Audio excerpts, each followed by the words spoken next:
El Centro Cristiano Puerta del Cielo presenta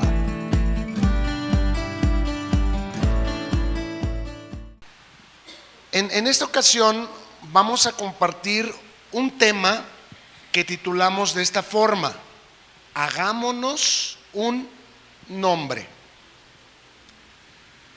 Y en pantalla usted tiene del lado derecho de la pantalla una imagen de la vieja Torre de Babel, la original, la babilónica.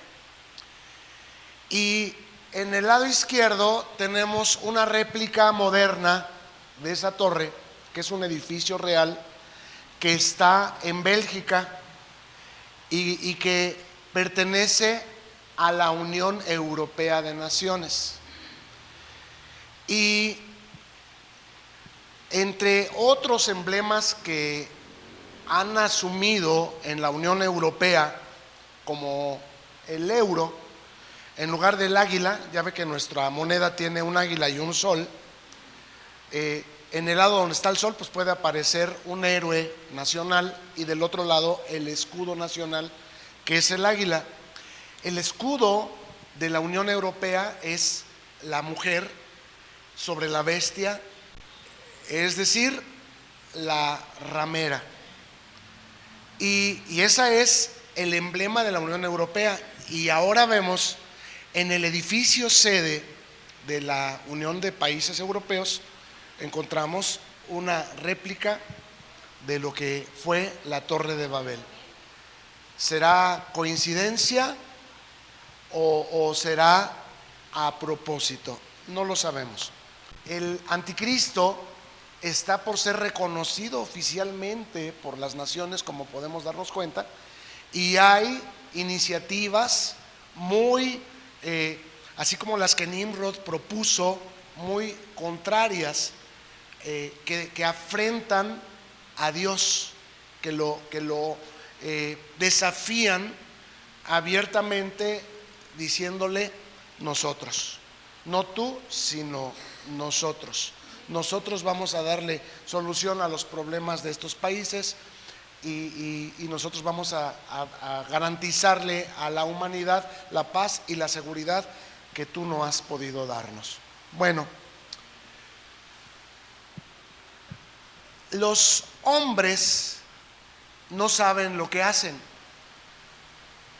pero el diablo sí.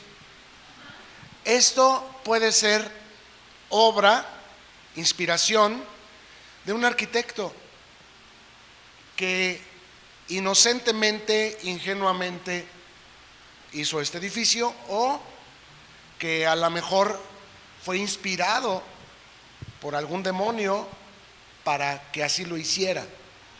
El asunto es que son, como les mencionaba yo, varios los detalles que nos permiten darnos cuenta que la humanidad está siendo guiada para rebelarse contra Dios, como en los tiempos en que se erigió la Torre de Babel.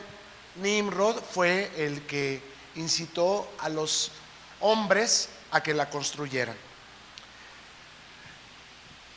En Juan capítulo 17, verso 26, encontramos que la Escritura dice de esta manera: y les he dado a conocer tu nombre, y lo daré a conocer aún, para que el amor con que me has amado esté en ellos y yo en ellos. Les he dado a conocer, ¿qué? Tu nombre. Y nombre no necesariamente significa, miren, Él es Dios, Él es Jehová, Él es el Padre Eterno, Él es el Altísimo. Nombre significa teología, doctrina, fundamentos de fe. Les he dado a conocer tu nombre, para que todo aquel que invoque tu nombre, es decir, cuando nosotros oramos, nos plantamos sobre las promesas de Dios escritas en la Biblia, ¿cierto? Y le decimos: Señor, aquí en tu palabra dice que el pan nuestro de cada día tú nos lo darás. Y he aquí que yo estoy careciendo con el sustento de cada día.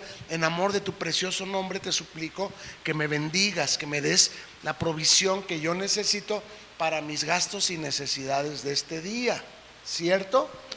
En el nombre de Jesús, todo lo que pidieren al Padre en el nombre de Jesús, creyendo, les será dado, ¿verdad? Les he dado a conocer tu nombre y lo daré a conocer aún, para que el amor con que me has amado esté también en ellos. ¿Por qué Jesús podía honrar a Dios? Porque estaba lleno de Dios. ¿Y cómo es que nosotros podemos tener una conducta y reacciones y palabras y manifestación espiritual de milagros, de sanidades, de profecía, de palabra de consejo, de palabra de revelación? ¿Cómo es que nosotros podemos fluir en todos los dones que son de Dios, si no es a través del conocimiento de su palabra? El conocimiento de las cosas que Dios demanda de nosotros y que Dios nos ha concedido. Si tú te vacías de ti mismo, Dios te llena de Él. Pero si tú estás lleno de ti mismo, entonces tú no puedes estar lleno de Dios, y no puede el árbol malo dar buen fruto. Es imposible que alguien que no está lleno de Dios hable como Cristo, reaccione como Cristo. Y seguramente cuando venga una provocación, cuando venga un problema, cuando venga una tentación, se va a descoser. Seguramente le va a salir el cobre. Mientras las cosas van bien, él está bien, y todo el mundo dice: ay, qué bonito hermano. Pero cuando algo no sale como él quiere, entonces le sale lo corriente, le sale lo vulgar, y luego dice: ay, pues es que me hicieron enojar. Eso es irresponsabilidad.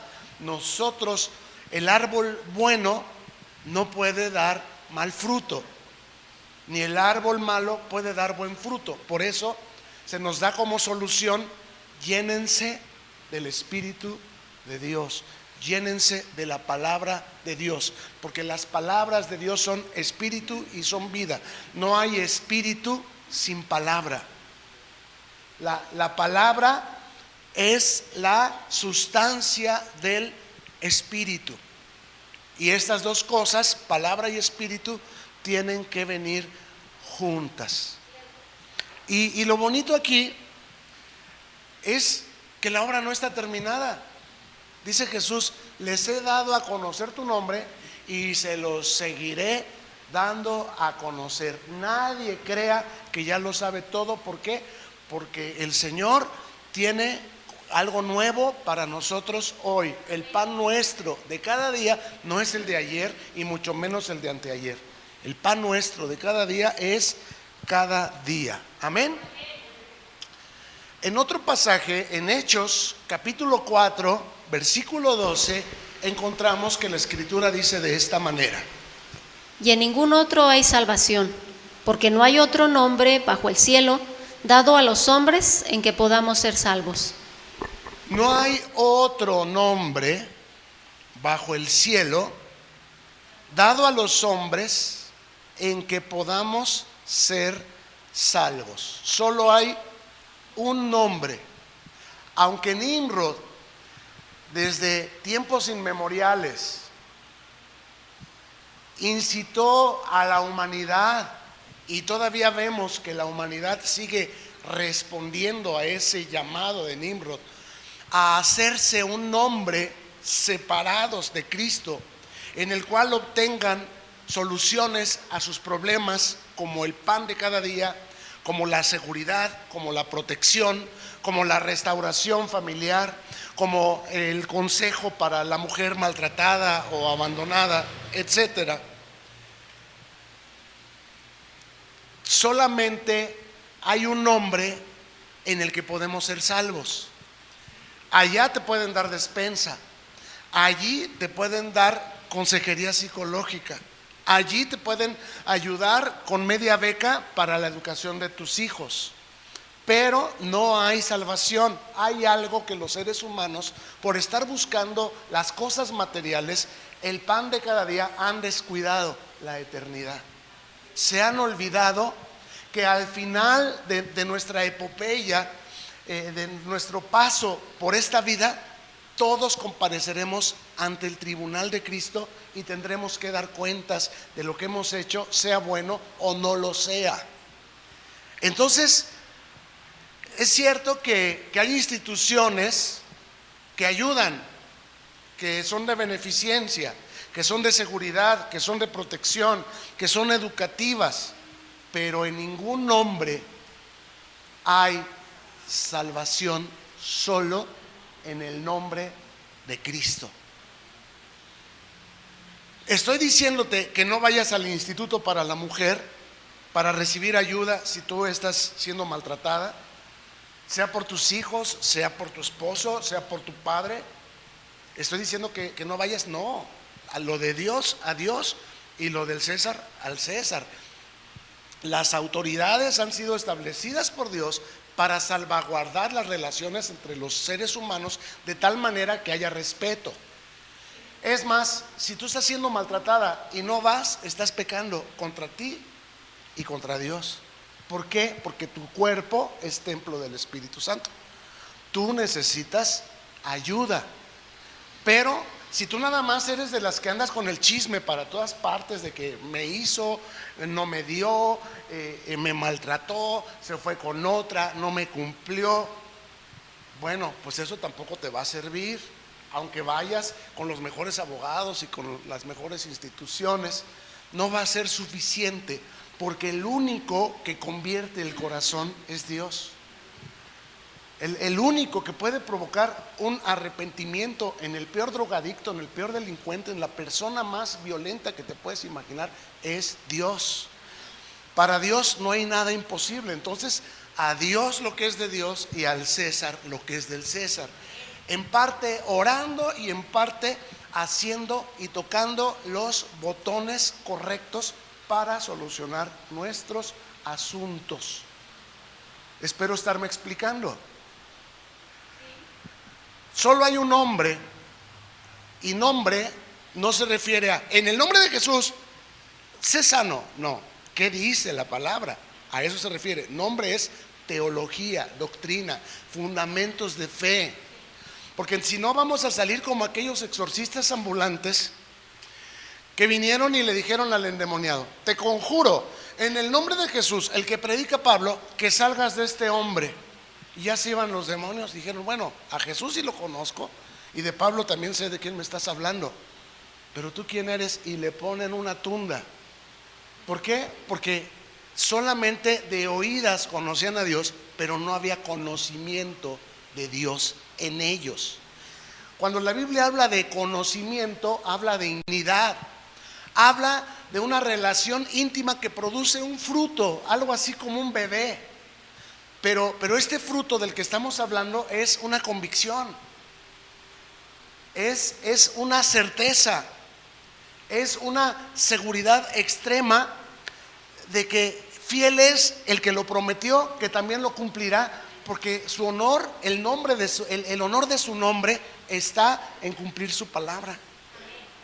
¿Me explico? Entonces, si tu fe fuera del tamaño de un grano de mostaza, ¿cuál fe?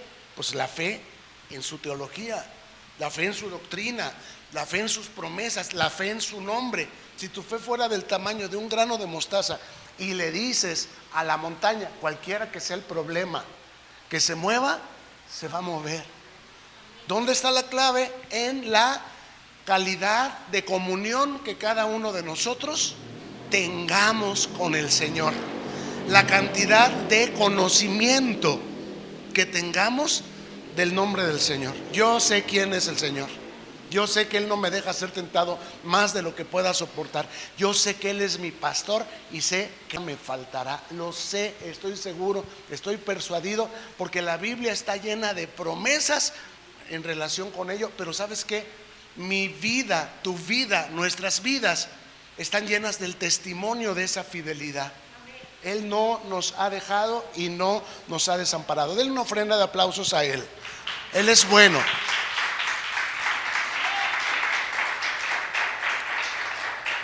Entonces, solo hay un nombre, se refiere a solo hay un credo por el cual podemos ser salvos. ¿Salvos en la eternidad? Sí. ¿Y salvos en el presente? También. Mire, para el Señor es tan importante nuestra situación presente que díganme ustedes si sí o no Él mandó recostar cuando menos 2 veces a toda la multitud que lo seguía sobre la hierba y multiplicó para ellos los peces y los panes. ¿Sí o no? Antes de seguir enseñándoles, antes de seguir hablando los secretos, los misterios de su palabra, de su reino, pues si las tripas les crujían, pues primero les satisfizo esa necesidad primaria, fundamental de comer. Entonces, no busquemos a Dios por la comida y nada más. ¿Se acuerdan que un día el Señor les recriminó? Porque les dijo, ustedes me buscan porque les di de comer, pero lo que deben comer, lo que deben meter en su interior, con lo que deben intimar y de lo que deben producir fruto, ¿de qué es? De mi cuerpo y de mi sangre. ¿Y qué es cuerpo y sangre? El pacto de Dios. Esto es el nombre de Dios.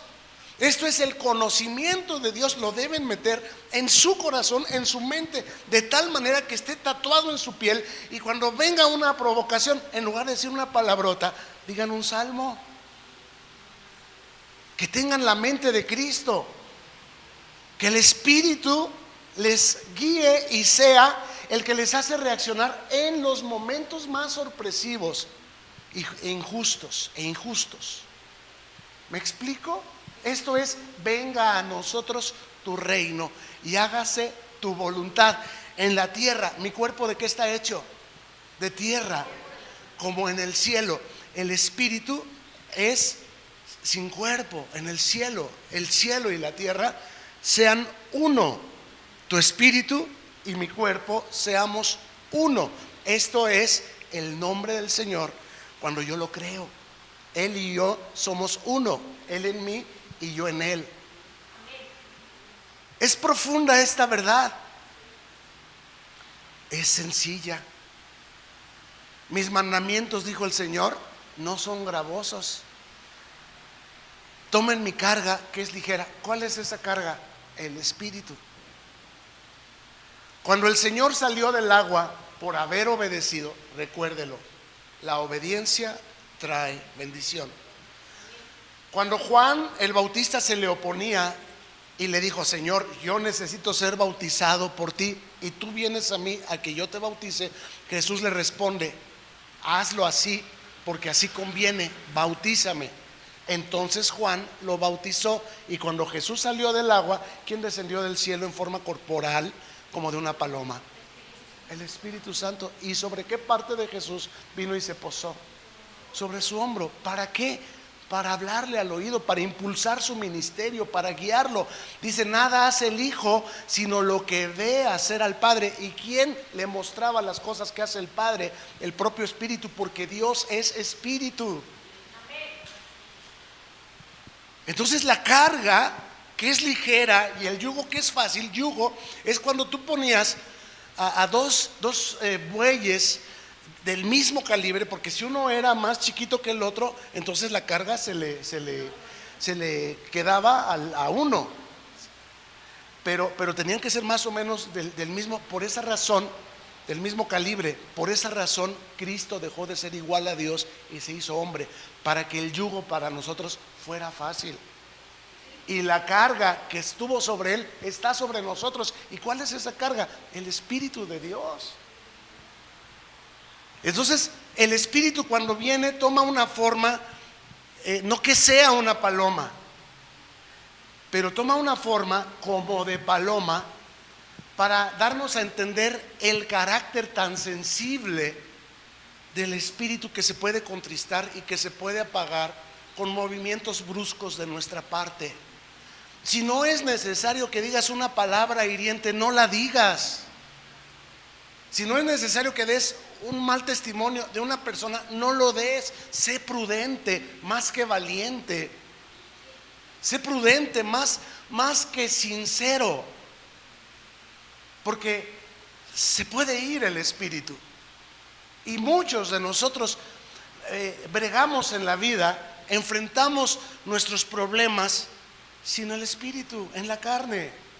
Por eso es por lo que hay una ausencia de poder en la vida de muchos cristianos y un exceso de pecados y de problemas y de dificultades. ¿Por qué?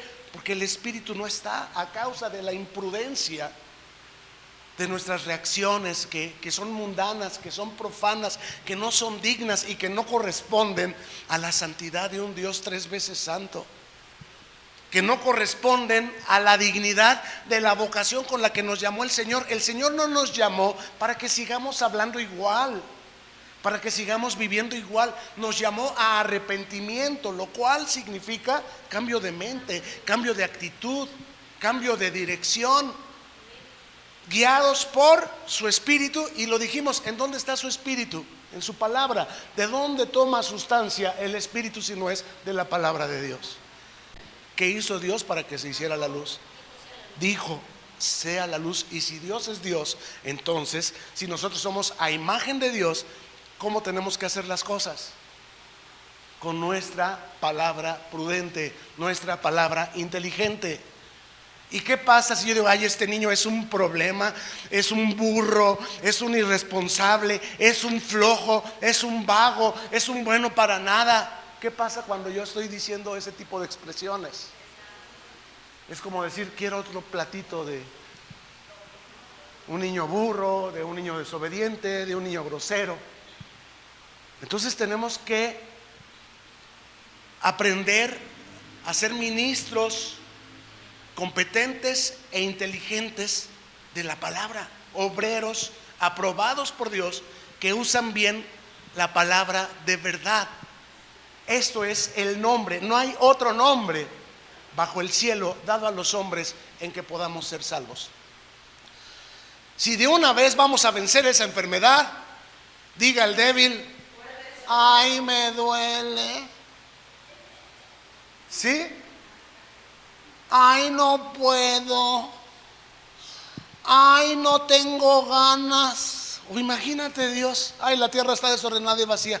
Ay, la tierra está desordenada y vacía. Qué floje. Todo me lo desordenó el diablo. Mira cómo está esto. Ay, no, qué flojera. Mejor me tiro a la depresión. ¿Eso hizo Dios? ¿Por qué lo hacemos nosotros? Si el justo pierde su pasión, si pierde su fe, no sirve más para nada. Si la sal pierde su sabor, imagínate, le echas y le echas y le echas y le echas sal y nomás no sabe y no sabe y no sabe. ¿Para qué sirve toda esa sal? Para nada. La tiras, la echas fuera, es tierra. Igual pasa cuando un cristiano pierde su fe. Igual pasa y dice, es que yo sí tengo fe, pero ay, no tengo ganas de ir. O tienes fe o no tienes fe, pero no digas que tienes fe, pero que lo que no tienes son ganas de ir, porque el que tiene fe se acerca a Dios. El que cree se acerca. Por sus frutos se conoce el árbol.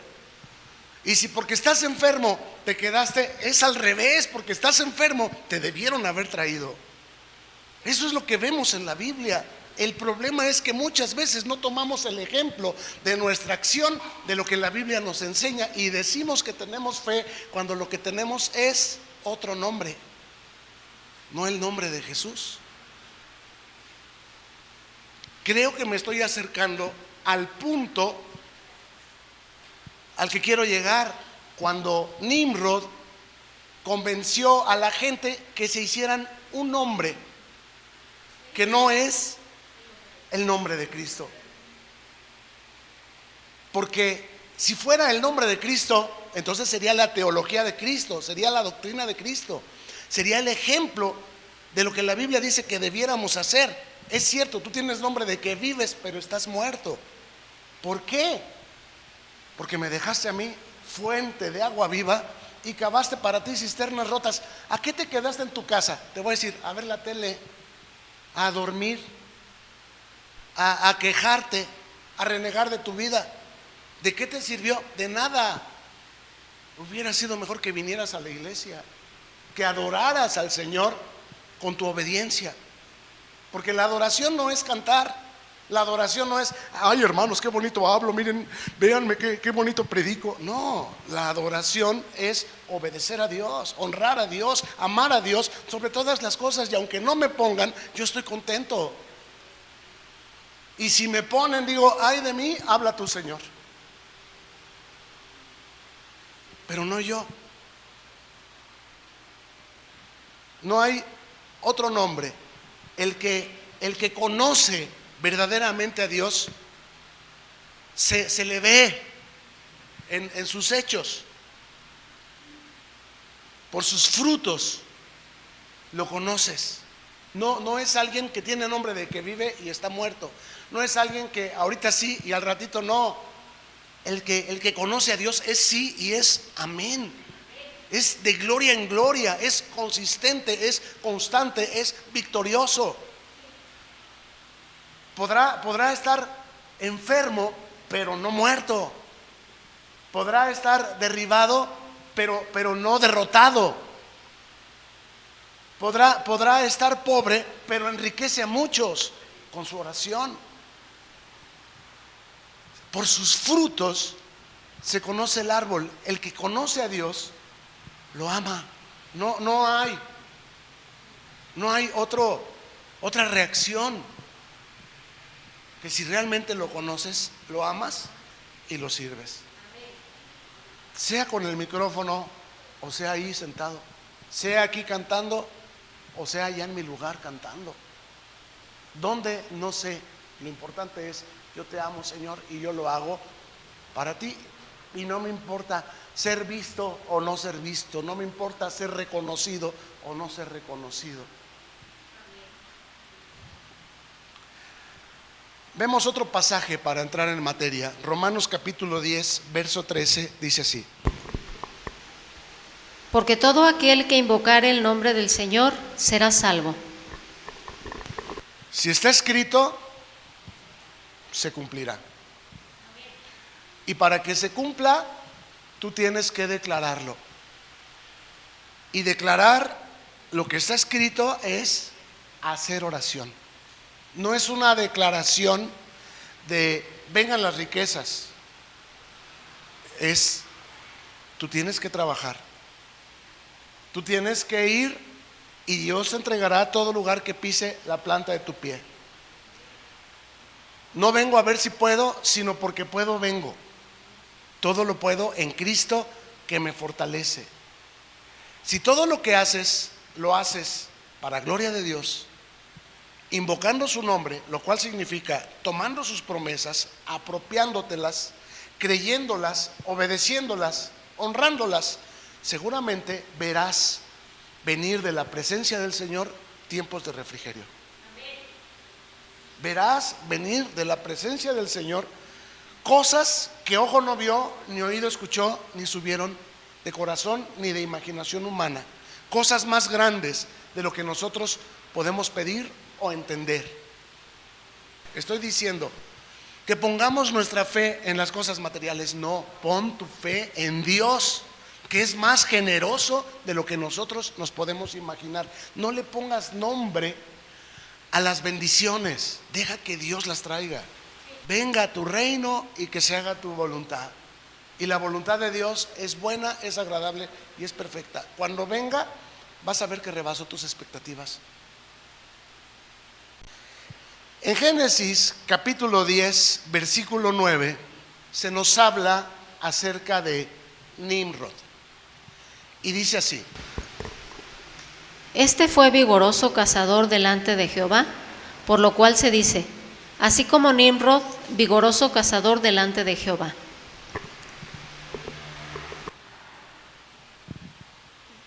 Delante de Jehová se refiere a contra Jehová.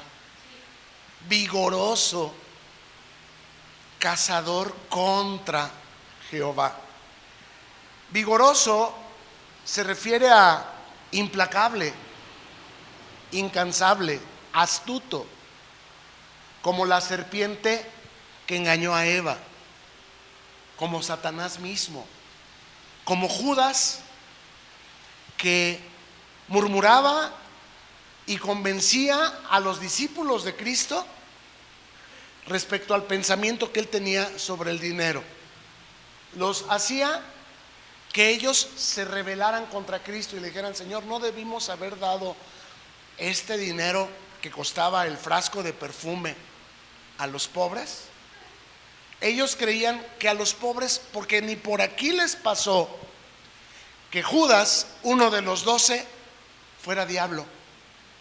No se dieron cuenta, no lo discernieron. Pero ¿hay algo que el Señor no sepa? ¿Hay algo que el Señor no vea?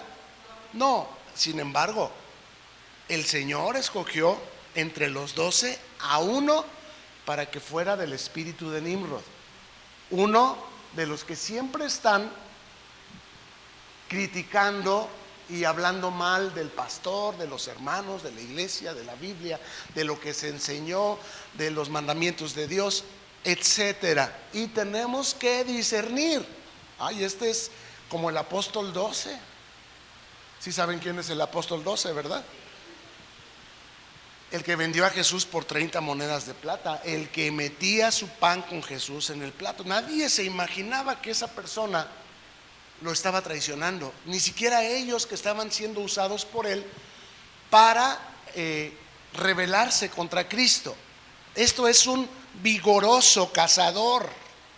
¿Cazador de qué? De hombres, de almas, de discípulos prosélitos, esclavos del infierno, 2 veces más que él. Él mismo está en una prisión de oscuridad, está en una situación lamentable, dolorosa, llena de escasez, llena de quejas, llena de necesidad, llena de abandono, llena de resentimientos de las personas que han tenido algo que ver en su vida. Él mismo está lleno de alimañas, de tinieblas. Y va y se hace la víctima con los demás. Y ay, ese dinero, mira, el Señor está mal, el pastor está mal, la iglesia está mal, el mandamiento de Dios está mal. Yo creo que Dios no se enoja. Yo creo y los demás, ay, sí, tienes razón. Es más, no hay que ir a la iglesia. No, nada más no vayas tú, tampoco voy a ir yo. Porque sí es cierto, no me había dado cuenta, pero la iglesia está mal, el pastor está mal, Dios está mal, la Biblia está mal. Las cosas son así como tú las dices. Vigoroso cazador delante de Jehová, astuto, incansable, lleno de argumentos, que está todo el tiempo sonsacando a otros para sacarlos del camino y de la sincera obediencia y fidelidad a Cristo. Con la treta de proteger a los hombres que estaban asentados todos en aquel tiempo en un mismo lugar, en contra de las fieras que los merodeaban, Nimrod los defendía. Y con esa treta de protegerlos, inspiró gran respeto y temor hacia su persona en toda la gente. Se ganó a las personas, como Absalón.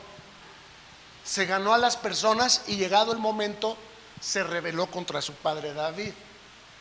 Pregunta: ¿pudo Absalón derrocar a David? No.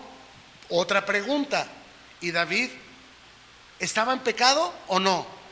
Sí. Pero ¿por qué Absalón, teniendo razón Absalón en la rebelión que hizo contra David, por qué no fue respaldado por Dios? Porque Dios no tenía nada contra David. Y a veces nosotros no discernimos la voluntad de Dios.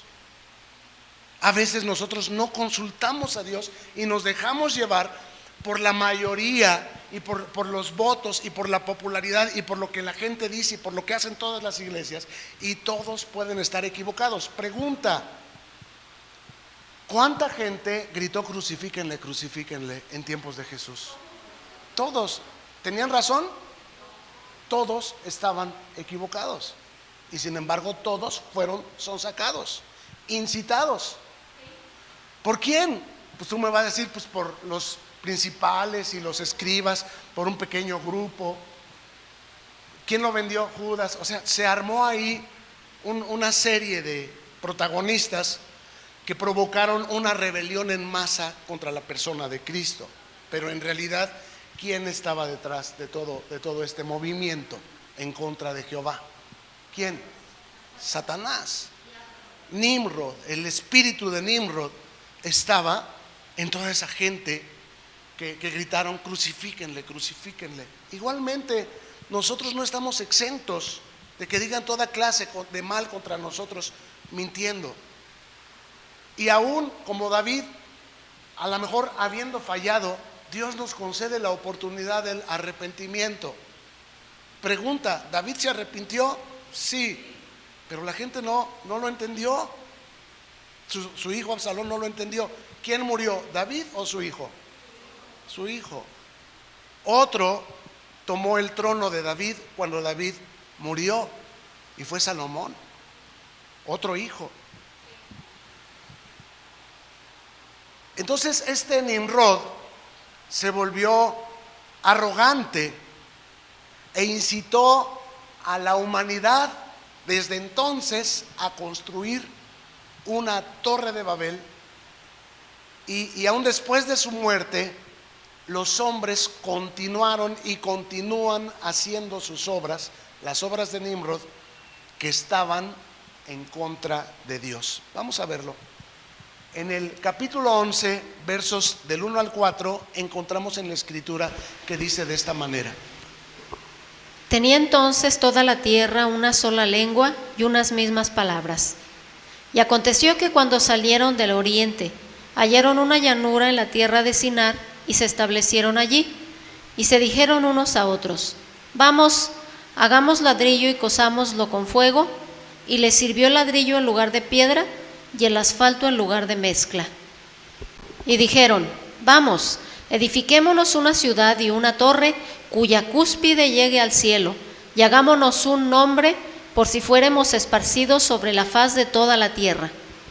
Hagámonos un nombre y edifiquemos una torre.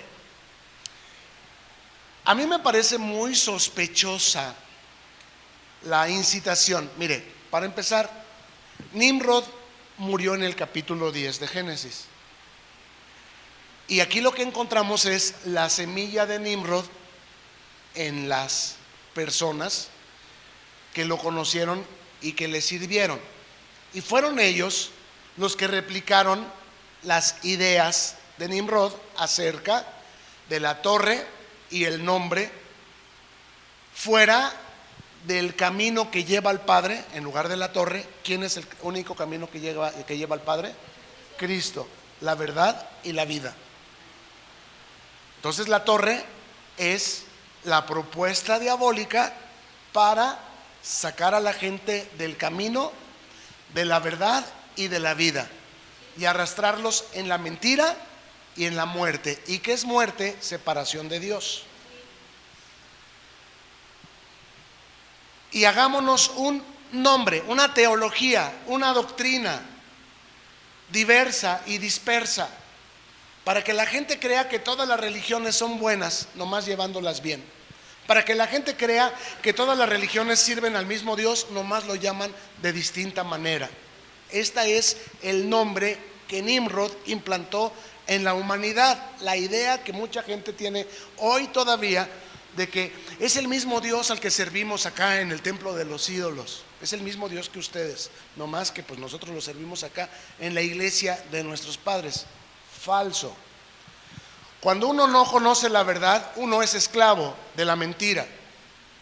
Cuando uno no conoce la verdad, uno está muerto espiritualmente. Pero cuando conoces la verdad, te das cuenta que esa religión de los ídolos y de la madre y del hijo y del dios sol, esa sol que aparece como aureola alrededor de la cabeza de los, entre comillas, santos, es realmente religión babilónica.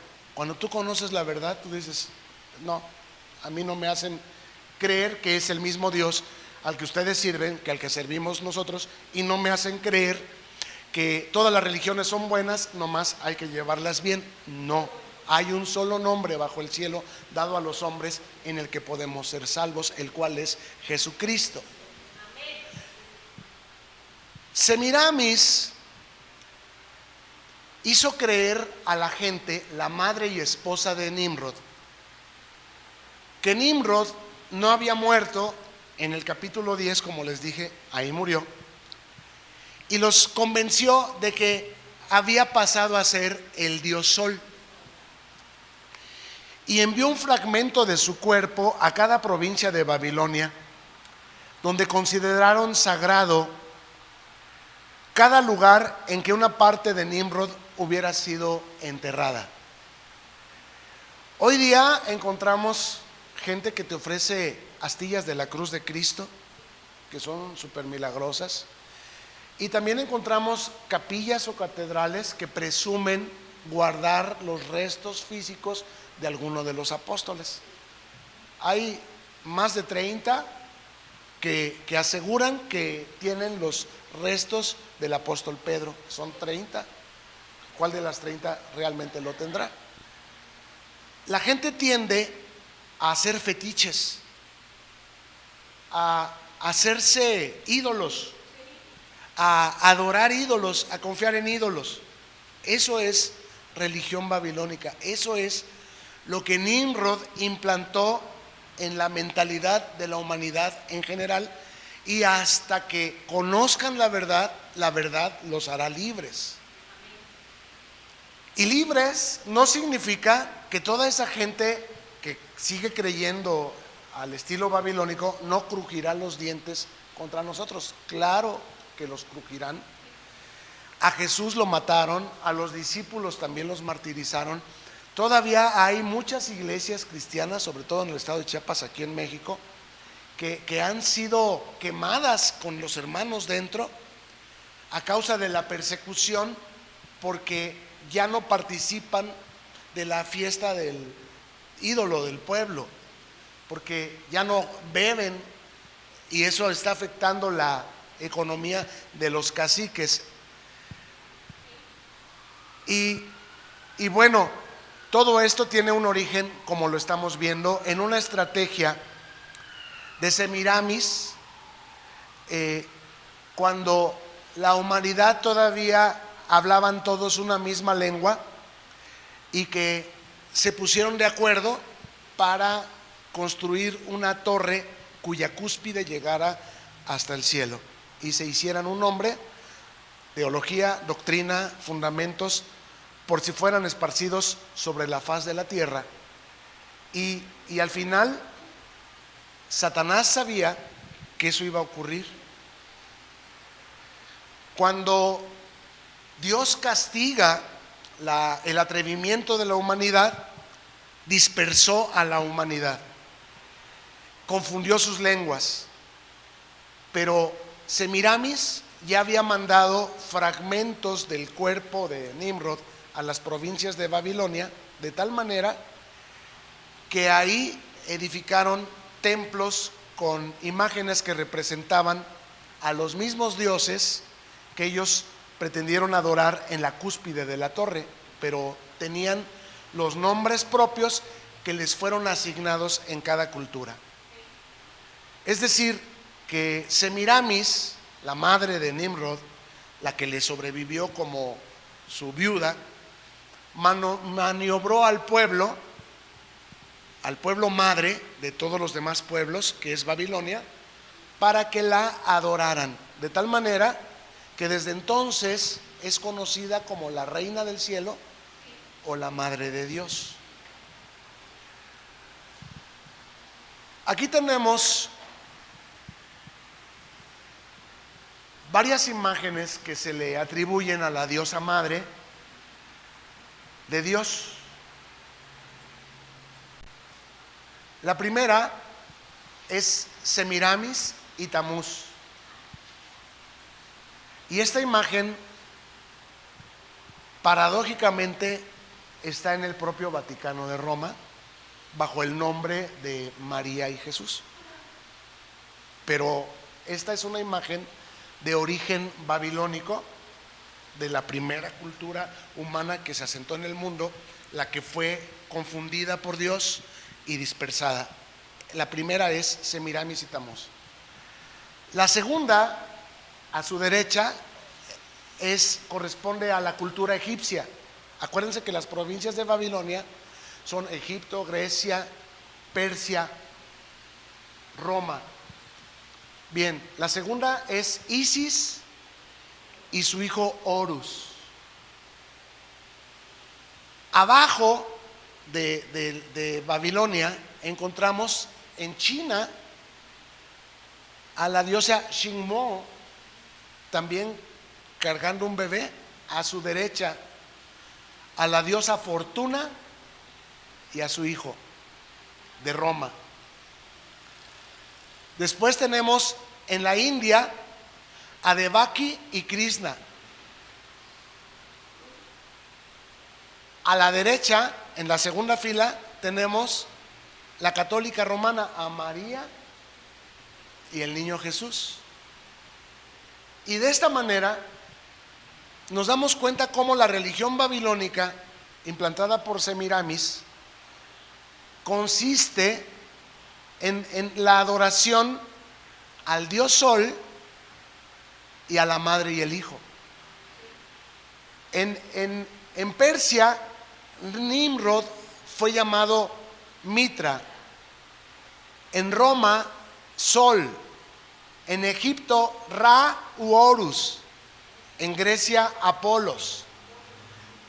Y algo muy interesante, en Israel del norte, no en Judá. Acuérdense que Israel se dividió en dos y el norte se volvió idólatra. Ahí adoraron a Astarot y Tamuz. Si te va gustando este video, dale like, suscríbete y activa la campanita. Además, recuerda que tu opinión suma, así que no te olvides de comentar. Juntos edificamos el cuerpo de Cristo. Hay gente que les estamos hablando y les decimos, mira, vamos a la congregación. Y te dicen, mira, mejor el domingo vamos a misa. Sienten menos temor ir a misa que venir a la congregación. ¿Por qué? Porque están programados, están implantados ancestralmente para que vivan en pecado en lugar de en justicia. ¿Qué es justicia? Obedecer a Dios. Se quedan mejor en el trabajo que sacrificar un día de trabajo. ¿Por qué creen ustedes que Dios dijo 6 días trabajarás y el séptimo lo descansarás? ¿Porque no quería que hicieras tu lanita, tu fortuna? ¿O porque tú necesitas descansar un día? Hasta las leyes humanas le dan a sus empleados, a sus trabajadores, el séptimo día de descanso. Y no es religioso, es un asunto de humanidad. ¿Cómo o quién te crees tú para decir que puedes trabajar de domingo a domingo y que no necesitas darle un día a Dios? O que no necesitas darte un día de descanso. ¿Quién te crees? ¿Crees que la vida no te va a cobrar una factura? Te vas a destruir, te estás destruyendo. Dios es sabio. Entonces hay gente viviendo en pecado en lugar de en justicia, y que resisten la verdad y que por lo tanto son esclavos, creyendo que son libres, cuando son esclavos de corrupción y enemigos de Dios en su mente. ¿De qué le sirve un hombre tener coche, tener casa, tener paseos, tener dinero en el banco, si al final pierde su alma en el infierno? Darle a Dios lo que es de Dios y al César lo que es del César. Ten un equilibrio. Dios no te está diciendo que solamente a Él, porque entonces serías religioso. Tienes que amar a tu prójimo, pero también tienes que amarte a ti mismo. Tiene que haber un equilibrio. Y aún así te presumen y te dicen, ay, si todos vamos a estar en el cielo. ¿Qué va a decir el Señor? A ti ni te conozco. Pero yo fui un día a la iglesia, Señor, soy el que estaba bostezando, el que estaba nomás viendo el reloj a ver a qué horas terminaba, el que estaba mandando mensajes porque me estaban llegue y llegue pedidos. No te conozco, ni siquiera pusiste atención, nunca me honraste, nunca me amaste sobre todas las cosas, nunca dedicaste un día de tu vida para mí. El único sacrificio que tú conociste fue el de Cristo, así como el que tenemos ahí, un Cristo en la pared, muerto, sin ojos, sin boca, porque no te pueden decir que tienes que pararle al trabajo y venir a la congregación. No te pueden decir porque no lo puedes entender, no lo quieres oír. Tu dinero, tu Dios es el dinero. Ni siquiera diezmas. O sea, en ti no hay ningún temor de Dios, ningún respeto a Dios, nada. Tu Dios es el dinero. Tanto la Navidad nórdica como las Saturnalias romanas eran celebraciones de la Navidad que no eran religiosas, sino eran liberadas y desenfrenadas. ¿Por qué? Porque no estaban celebrando a Jesucristo, estaban celebrando el solsticio. Y por la razón que el Imperio Romano duró aproximadamente 1500 años, que comenzaron 30 años antes del nacimiento de Cristo, lograron imponer la religión romana sincretizada a toda la totalidad, a la totalidad de los pueblos conquistados por ellos. Y aún en la actualidad, la religión católica, la romana, es la religión más grande del mundo, la que tiene más miembros en el mundo. El propio concepto de vacaciones, ya les hablé ahorita del séptimo día, realmente se proviene de la ley de Dios, el día de descanso, para dedicarlo al Señor. Pero los gobiernos humanos se han amparado de esa ley divina para ordenar a los patrones que le deben dar a sus trabajadores un día de descanso por cada 6.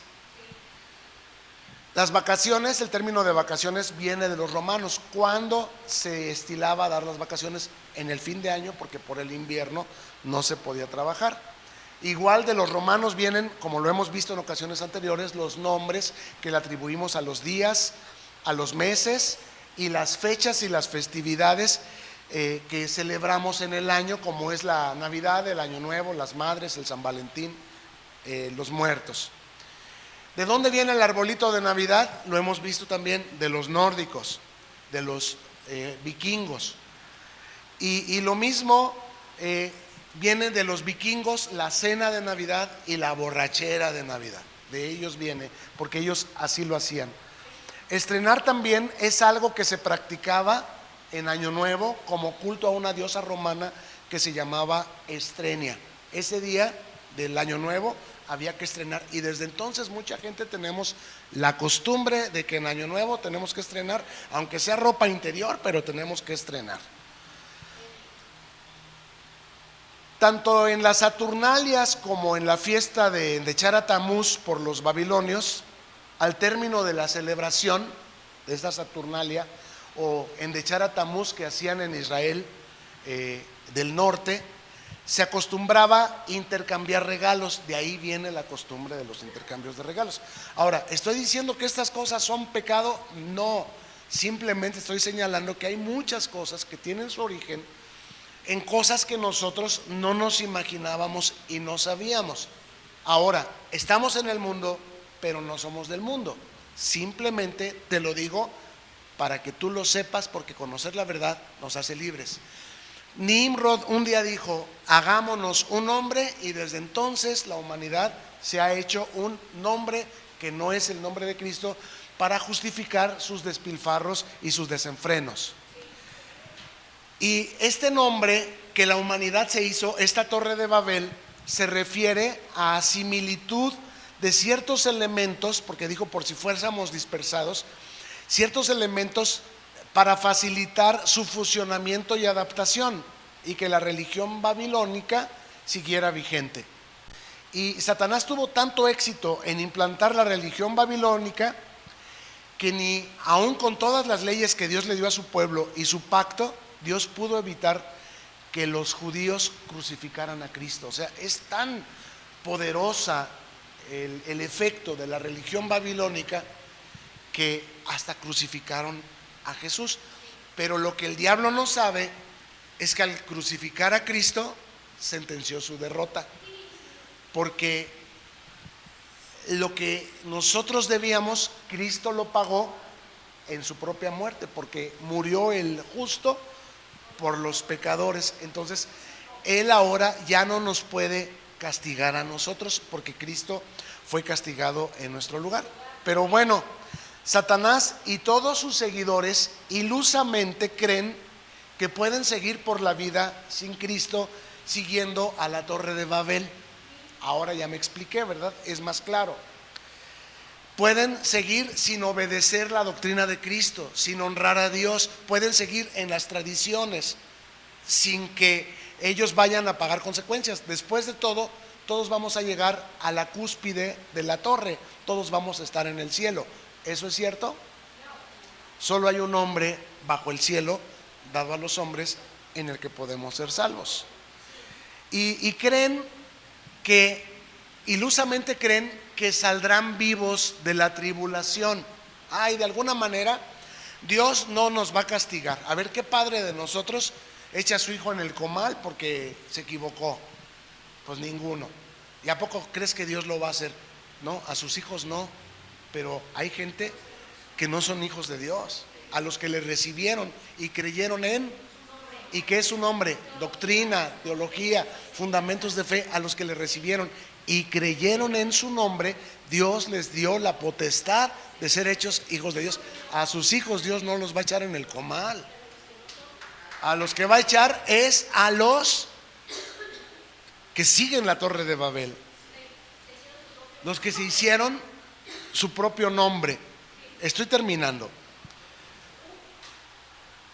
En la Edad Media, la Navidad se celebraba no de manera religiosa, sino, estamos hablando ya cuando acabó el Imperio Romano, la Navidad se seguía celebrando de la manera pagana, no era religiosa. De tal manera que los parranderos iban de casa en casa cantando villancicos y bebiendo ponche, poniéndose bien hasta las manitas. Y llegaban a la casa de los cristianos que no andaban de manera desordenada y les decían: ya te cantamos una canción, noche de paz, noche de amor, y si no nos das dinero, te vamos a destruir los vidrios, te vamos a apedrear la casa, te la vamos a incendiar. De esta manera es como en la Navidad unos pretendían adorar a Jesucristo y otros continuaban con el desenfreno. Y en 1882, un señor del que vamos a hablar la semana que entra, que se llamó Clement Clark Moore, de esto lo vamos a ver la semana que entra, escribió una obra literaria que se llamó La visita de San Nicolás, que creó la visión moderna de lo que hoy conocemos como la Navidad. Y lo que se pretendió fue hacer que la Navidad no ocasionara que unos quisieran adorar a Cristo y otros siguieran en el desenfreno, volverla algo más familiar, no religioso, sino más familiar. Y es como la encontramos hoy día.